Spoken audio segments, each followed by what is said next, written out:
नमस्कार, स्वागत है आपका आज की खबर में। मैं हूं आपके साथ विशाल पंडित और आज हम बात करेंगे T20 विश्व कप में भारत के दूसरे मुकाबले की। नामीबिया से ये मुकाबला जरूर है, लेकिन भारतीय टीम के लिए इंजरीज ने बहुत बड़ा सरदर्द बना दिया। आपको बता दें, आज का मैच दिल्ली के अरुण जेटली स्टेडियम में खेला जाएगा। टीम इंडिया ने टूर्नामेंट का आगाज जीत के साथ किया था और अब कप्तान सूर्य कुमार यादव की अगुवाई में टीम इस लय को बरकरार रखना चाहेगी। दूसरी ओर नामीबिया को इसी मैदान पर नीदरलैंड्स के खिलाफ हार झेलनी पड़ी थी।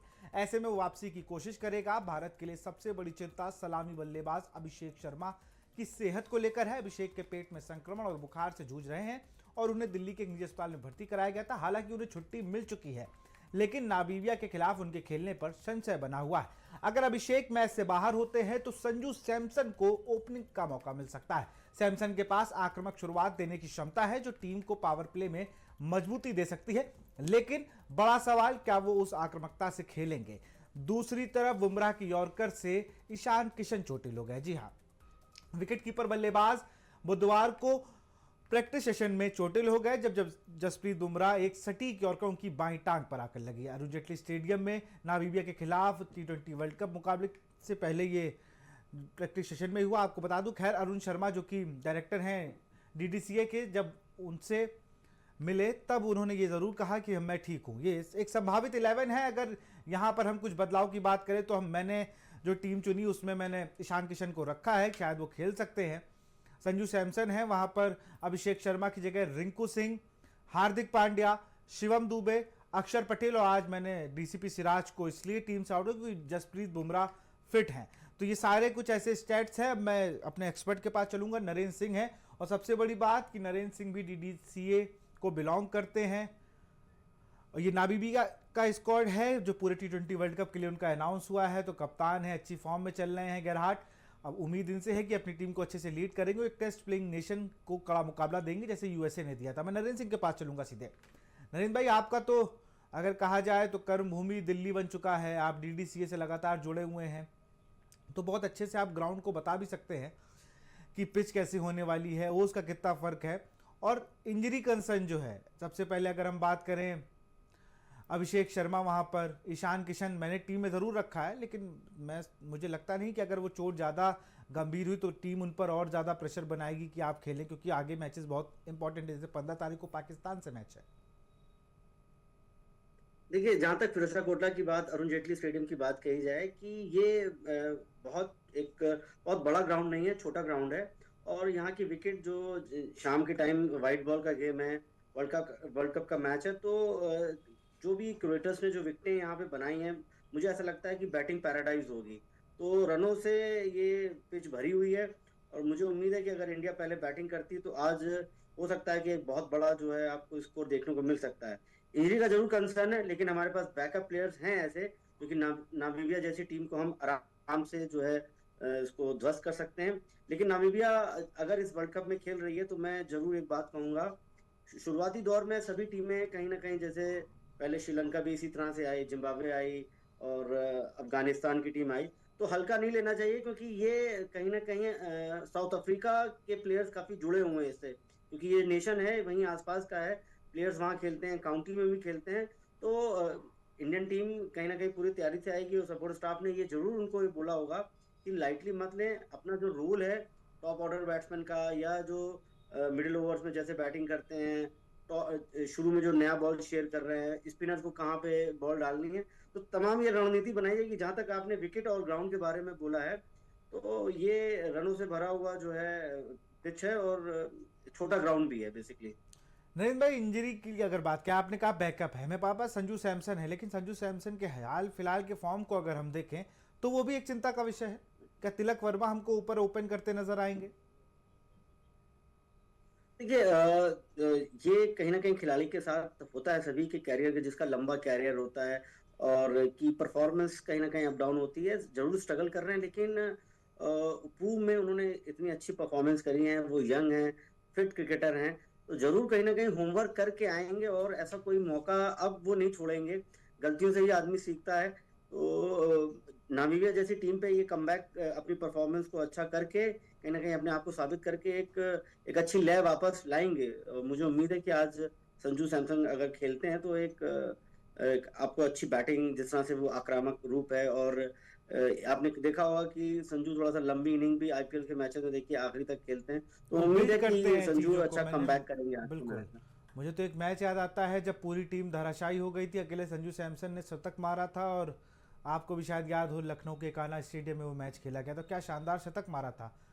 तो वो एक जी, वो संजू के पास स्किल है, स्किल है, और दूसरा उनके लंबा पास जो खेल। टेम्परामेंट है, जिस तरीके से वो प्ले करते हैं, वो भी एक बहुत अच्छा रोल है। लेकिन मैं फिर से आऊँगा, बुमराह एक कंसर्न थे, बुमराह आ गए हैं। फिर पिछले मैच में सिराज ने बहुत अच्छा परफॉर्म किया। अब सिराज टीम से बाहर होंगे क्योंकि अर्शदीप तो लगातार नई गेंद से शुरुआत कर रहे हैं। तो प्लेयर्स के लिए ये कैसा माइंडसेट होता है कि भाई आज आप खेल रहे हैं, अगली टीम में बाहर, बेशक टैलेंट बहुत है, बहुत ज़्यादा फाइट है टीम के प्लेइंग 11 में जगह बनाने की, बुमराह को भी बाहर होना पड़ता है कभी कभी, लेकिन क्या प्लेयर्स का मोराल तो नहीं डाउन होता? अब डीसीपी सिराज हमारे बाहर है। इंटरनेशनल क्रिकेट में नहीं, नहीं, नहीं, जहाँ तक मेरा जो एक्सपीरियंस है इंटरनेशनल क्रिकेट में, सब देखिए, सबसे पहले तो रिजल्ट अच्छा होना चाहिए, टीम के बारे में सोचते हैं। मोरल जो बाहर बैठे होते हैं उनका भी बहुत जरूरी होता है कि वो ऐसा फील करें कि हाँ, हम अपनी टीम के साथ हैं, सपोर्ट पूरा करें, जो भी रिक्वायरमेंट है। तो इस तरह से अगर मोरल डाउन करेंगे, क्योंकि ये 1 या 2 दिन की क्रिकेट या 1-2 साल की क्रिकेट नहीं होती, सालों खेलना होता है। तो कभी कभी आपको नेक टू नेक प्लेयर्स भी होते हैं, आपको अपना वेट भी करना पड़ता है, कभी कभी परफॉर्मेंस खराब होती है तब। तो मॉरल नहीं, वो तो इंतजार करते हैं कि हमें चांस मिलेगा, हमें अच्छा करना है। जहां तक टीम कॉम्बिनेशन की बात कर रहे हैं, तो इन सब मैचेस में मुझे ऐसा लगता है कि थोड़ा सा रोटेट कर सकते हैं कि ये मैं मैच नीरू भाई वाला आपको फील जो रोकूंगा, है टॉस सबको अपडेट दिया दे जाए। देते हैं। नामीबिया ने टॉस जीता है और उसने पहले गेंदबाजी चुनी है, और सूर्य कुमार यादव ने कंफर्म किया है अभिषेक अभी पूरी तरीके से फिट नहीं है, तो वो टीम का हिस्सा नहीं होंगे, संजू उनकी जगह आएंगे। और जसप्रीत बुमराह, जैसे हम लोग चर्चा कर ही रहे हैं कि सिराज की जगह जसप्रीत बुमराह होंगे, तो ये कुछ अब तो फाइनली हो गया कि ये जो टीम हम लोगों ने दिखा रहे हैं अपने संभावित को, वो संभावित 11 जो हम लोग दिखा रहे हैं वो कंफर्म हो गई कि यही टीम खेल रही, तो वो प्रेडिक्ट 11 से फाइनल 11 बन गई है। लेकिन नामीबिया का ही फैसला गलत तो नहीं कि टॉस जीत के आप सीधे बॉलिंग करने चले गए भारत जैसी टीम के खिलाफ? हो सकता था कि आप यूएसए की तरह आप कुछ भी कुछ कर सकते थे। देखिए, ये तो हम लोग भी चाहते थे कि इंडिया पहले बैटिंग करे और बिल्कुल फ्री होके खूब सारे रन बनाए, और कहीं ना कहीं ये जरूर होता है कि अगर वो नामीबिया पहले बैटिंग करती और जल्दी आउट हो जाती, और एक मतलब हो सकता है कि स्कोर कम में इंडिया को मजा ना आता। तो अभी हमारे पास क्या है कि जो वहाँ पे दर्शक हैं, हम लोगों को भी मजा आएगा कि हमें कम से कम पूरे 20 ओवर हमारे पास टॉप ऑर्डर से लेके नीचे तक बल्लेबाजी है, सभी की बैटिंग का जो है आज आनंद उठाएंगे। मुझे लगता है कि इस, जैसा अभी चर्चा कर रहे थे आप विकेट के बारे में, और थोड़ा सा ग्राउंड भी छोटा है, पैराडाइज विकेट है, बैटिंग ओरिएंटेड विकेट है, तो आप देखिए कि काफी अच्छा मुझे लग रहा है कि स्कोर खड़ा करने वाली है हिंदुस्तान की टीम। क्योंकि जिस तरीके से लगातार टीम इंडिया T20 में परफॉर्म कर रही है ना, तो ये, और देखिए कोच ही दिल्ली के हैं, तो उनको तो फिरोज शाह कोटला का XYZ सब पता है कि कैसा विकेट वर्क जी, करेगा। तो वो ये भी एक बहुत बड़ा टर्निंग ट्विस्टर, क्योंकि उनके पास क्या है कि उनको तो सब पता है, क्योंकि उसी ग्राउंड में बड़े हुए, वहीं से उन्होंने इंडिया तक खेलने तक का सफर तय किया है। तो टीम इंडिया के पास तो बहुत कुछ है इस बार करने के लिए। जी, जी, जी। और गौतम काफी इंटेंस कोच हैं, और काफी मतलब डेडिकेटेड हैं अपने अपने काम को लेके, और कहीं ना कहीं उनको, उनके पास वो स्किल है, और सभी को यूनाइटेड करके टीम को कैसे, किस ऑर्डर पे बैटिंग भेजना है, ये अगर आप देख रहे होंगे तो आप देखो कि टीम इनके कार्यकाल में काफी अच्छा खेल रही है। और अब इन्होंने जो players back to back player रखे हैं, जो भी किसी भी प्लेयर को खिलाते हैं वो परफॉर्म करता है। तो हमारे पास इस अनुभवी खिलाड़ी की वजह, जो कि अब कोच बन चुके हैं, और इसकी वजह से हमारे पास बंच जो है, प्लेयर बैंक हमारे पास बिल्कुल, बहुत ये अच्छा है ये बहुत प्लेयर्स बड़ी का। बात कही आपने कि बंच एक तैयार हो गया। एक चीज मैं और कहूंगा, सारी मैं टीमों को देख रहा हूं, उनमें लगभग 4 स्पिनर्स हैं, मतलब 4 मेन स्पिनर्स हैं, वो मीडियम पेसर्स पे कम जा रहे हैं। हम कुलदीप को अभी यूज नहीं कर रहे हैं, क्या आगे के मैचेस में हमें कुलदीप दिखेंगे? क्योंकि मुझे लगता है फिरोज शाह बिल्कुल, कोटला बिल्कुल। छोटा ग्राउंड है, यहाँ पर ज्यादा हम स्पिनर्स को अगर मौका देंगे तो सामने की टीम के लिए तोहफा है ये। लेकिन आगे मैच, जहां अहमदाबाद में मैच अगर होगा, कोलंबो जहां पे हमें स्पिनिंग ट्रैक मिलेंगे, तो क्या वहां पर हम लोग स्पिनर्स को खेलते हुए देखेंगे ज्यादा? क्योंकि अभी हम फिलहाल अक्षर पटेल और 100%। वरुण चक्रवर्ती के साथ जा रहे हैं।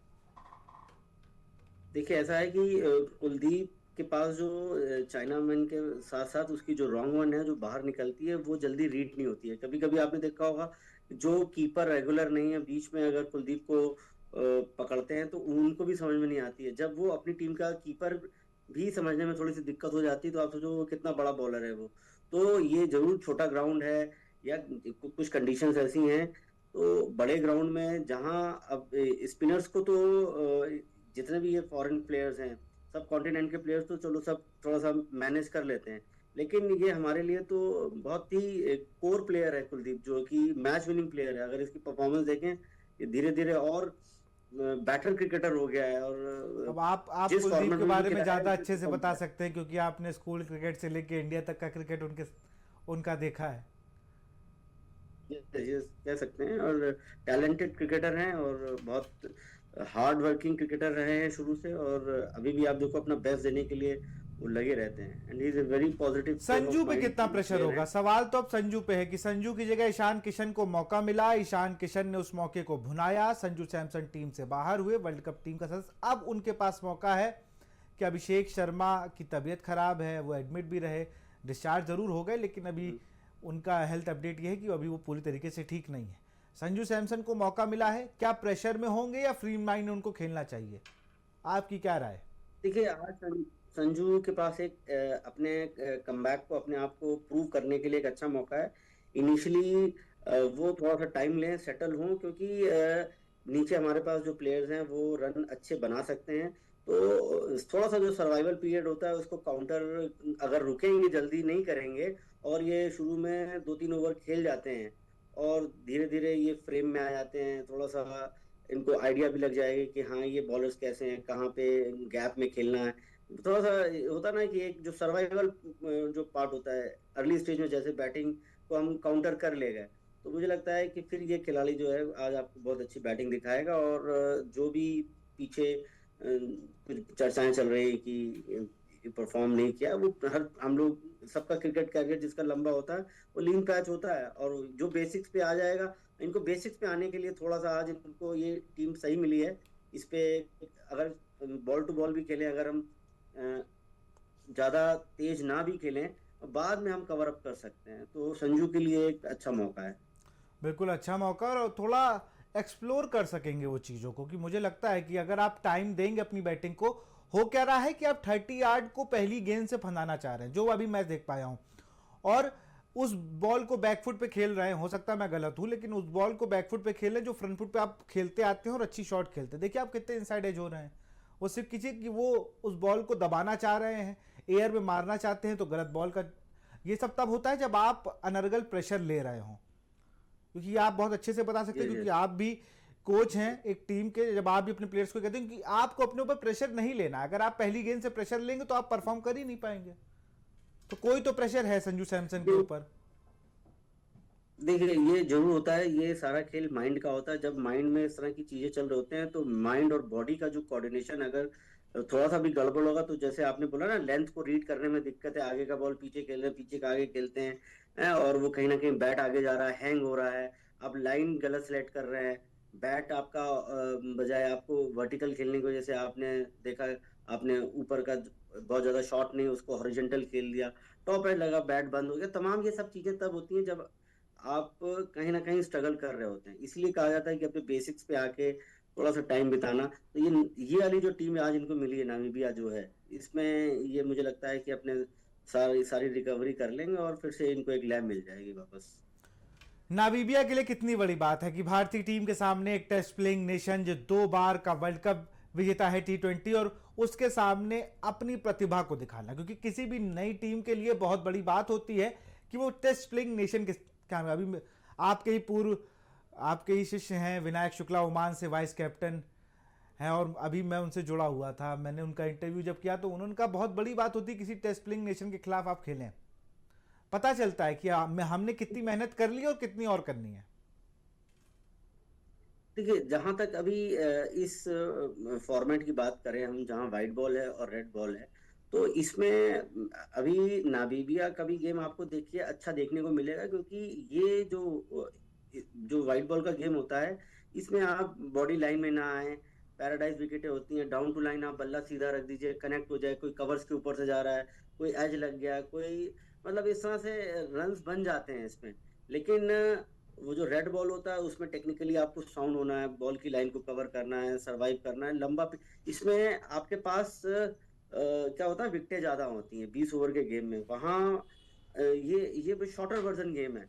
तो इसमें क्या होता है कि नामीबिया जैसी टीमें, या शुरुआत में अगर आपने देखा होगा जिम्बाब्वे वगैरह जब आई, तो वो कुछ मैचेस में आउटस्टैंडिंग कर देती थी, जैसे बांग्लादेश ने भी किया। तो वो हम ये कह सकते हैं कि मैच इतना मुझे नहीं लग रहा है कि ये, इन्होंने भी तैयारी करी है, प्रैक्टिस करी है, इन्होंने भी अपनी पूरा होमवर्क करके आए होंगे। तो आपको ऐसा नहीं है कि ये वन साइडेड, आपको ऐसा लगेगा कि वो क्रिकेटिंग सेंस नहीं है। ये नहीं आपको बिल्कुल, कहीं ना कहीं वो तो आपको जो 20 आगे टीमें यहाँ खेल रही हैं उन सब में हमें देखने को लगा, चाहे वो आज इटली ने T20 वर्ल्ड कप अपनी पहली जीत ली, नेपाल को हमने देखा, हमने नेपाल। अफगानिस्तान को देख लिया। अफगानिस्तान को भी लोग बहुत अंडररेटेड समझ रहे थे, लेकिन जिस तरीके से उसने डबल सुपर ओवर खेला वर्ल्ड कप इतिहास में पहली बार, और क्या परफॉर्मेंस दी है। हम चाहे यूएसए के लिए कहें, डिफेंडिंग चैंपियन को एक समय लगा, सूर्य कुमार यादव ने भी कहा कि मुझे लग रहा था कि चीजें बिगड़ गई हैं। खैर, भारतीय टीम वही के लिए मैंने 15 तारीख वाला मैच बड़ा अहम हो गया है। बड़ी बयानबाजी और सारी चीजों के बीच मैच फाइनली हो रहा है। उस मैच पे थोड़ा सा डिस्कशन करेंगे, फिर आपका प्रेडिक्शन जानेंगे। भारतीय टीम स्पिनर्स को हाल फिलहाल के दिनों में काफी ज्यादा संघर्ष कर रही है खेलने में, ये फैक्ट है। उनके पास 2 स्पिनर हैं, एक उनके जो मिस्ट्री स्पिनर बन के उभरे हैं, मुझे लगता है उस्मान तारिक नाम है उनका, उनके एक्शन को लेकर है। तो थोड़ा उनके एक्शन पे मैं बात कर लूँ, क्योंकि लगातार मैं भी जब सोशल मीडिया खोलता हूँ तो उस्मान तारिक के एक्शन को लेकर ही बात करते हैं कि वो चेक करते हैं। केविन पीटरसन ने भी कहा, मुझे वो पॉज वाला नियम बता दी, क्या इतनी देर तक कोई बॉलर पॉज ले सकता है क्या, कि पूरा बैट्समैन को नोट कर ले वो आगे जा रहा, पीछे जा रहा है, स्वीप मारने वाला है, फिर बॉल फेंके। थोड़ा मैं ये जानना चाह रहा हूँ। देखिए ऐसा है कि ये सब तो आईसीसी के जो अंपायर्स हैं इसको देखना चाहिए। और अब देखिए, आप अगर पॉज हो गया, आप रुक गए हैं, तो कहीं ना कहीं आर्म आपने रुका हुआ है। अब रुके हुए आर्म पे आपको बॉल 66 फीट पे फेंकना, 22 यार्ड पे फेंकना है। तो आपको कहीं ना कहीं तो आपको अपनी एल्बो बेंड या कुछ इस तरह से आपको करना पड़ेगा।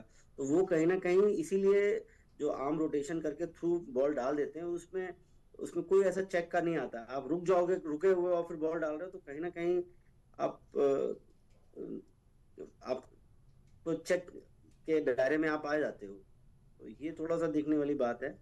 बट रुक के पॉज ले लिया और रुके हुए हैं फिर थ्रो कर रहे हैं, तो आपको कहीं ना कहीं ब्रेक तो करना पड़ेगा।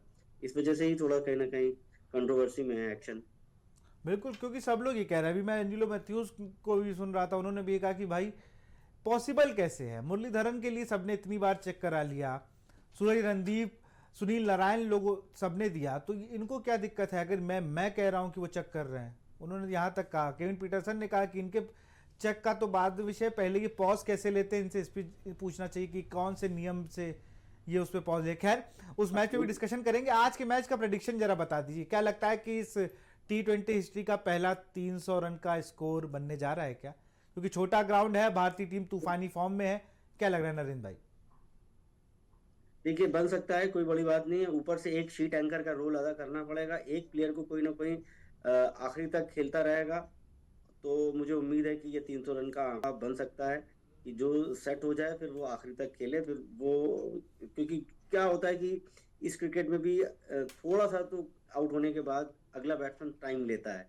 तो मेरा कहने का मतलब है कि अगर एक ऊपर से चलता रहा और खेलता रहा आखिरी तक, बिल्कुल उसको फ्री हैंड दे दिया गया है और वो आउट नहीं होता है और उसके लगती जाती है, तो मुझे उम्मीद है कि बड़ा स्कोर बन सकता है। आज जो लोग बात कर रहे हैं 300 रन की, क्योंकि हमारे पास बैकअप में प्लेयर्स बहुत अच्छे हैं, नीचे तक हमारी बैटिंग है। और बिल्कुल। सूर्या तो आप जानते हैं। बिल्कुल, सूर्या का जिस तरीके से फॉर्म है, मुझे तो लग रहा है वहां तक बैठे ही ना, आज पूरे 10 विकेट ही रह जाएंगे। दोनों ओपनर ही हमारे कमाल कर लेंगे।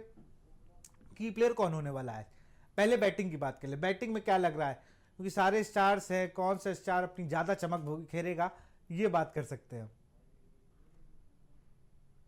ईशान किशन मुझे लगता है कि आज काफी थोड़ा मनोरंजन करेंगे, अच्छा खेलेंगे, और एक हो सकता है कि बड़ा स्कोर इनको देखने को मिल सकता है। क्योंकि इसके अंदर एक और अच्छी प्रतिभा है कि ये सेटिस्फाई नहीं होता, आखिरी तक खेलता है। और इसके अंदर एक एक चीज अच्छी है कि ये 30 40 50 रन के बाद भी ये अपना विकेट बचा के लंबा खेलने का इसके अंदर एक टैलेंट है। अभी आप देखिए उसने सैयद मुश्ताक अली में भी बहुत अच्छी बैटिंग कर रही है, और इसका अगर ग्राफ देखें तो स्टे करता है, लंबा काफी खेलता है, ये छोड़ के नहीं आता है दूसरों के लिए, तो अच्छी बिल्कुल। चीज है ये। गेंदबाजी की अगर बात करें नीरू भाई, गेंदबाजी में हम देख रहे हैं बुमराह की वापसी हुई है। बुमराह आज के की प्लेयर, मैंने मेरी तरफ से तो की प्लेयर बुमराह है, क्योंकि मैं बुमराह पे नजर देना चाहूंगा। 4 ओवर फेंकने हैं, फुल स्पीड से अपना फेंके, रनअप उनका वैसे ही शॉट है, मुझे लगता है आज इंपैक्ट डाल सकते हैं और वापसी कर सकते हैं। बिल्कुल, हमारे पास देखिए दोनों जो नया बॉल शेयर करते हैं वो दोनों बॉलर बहुत अच्छे हैं। और जहाँ तक कि इस तरह की जो टीमें आती हैं, ये स्पिन को भी बहुत हल्का खेलती हैं। तो भले ही छोटा ग्राउंड है, तो उसमें अक्षर पटेल हमारे पास लेफ्ट आर्म स्पिनर हैं, तो इस तरह से वो भी कहीं ना कहीं एक की रोल अदा करेंगे। बहुत बहुत शुक्रिया नीरू भाई बात करने के लिए हमसे, बहुत बहुत शुक्रिया आपका। तो आज थैंक यू, इंडिया थैंक बनाम यू। नामीबिया का मैच है, और यहां पर सबसे बड़ी बात यह है कि भारतीय टीम पहले बल्लेबाजी कर रही है, और अब देखना होगा क्या इस T20 इतिहास का पहला 300 का टारगेट आज भारतीय टीम नामीबिया को देगी। तो फिलहाल इस कार्यक्रम में इतना ही। देखते रहिए आज की खबर। नमस्कार।